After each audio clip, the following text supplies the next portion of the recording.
Tara, kain tayo mga kabuklis. Relate ba kayo sa mga gantong panahon? Yung petsa di peligro na sinasabi.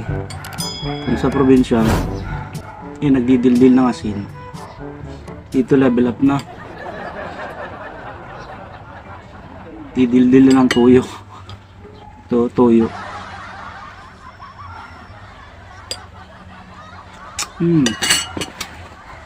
Tuyo lang.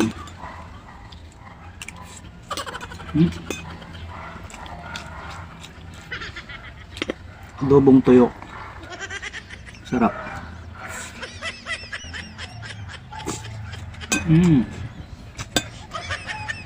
Sarap.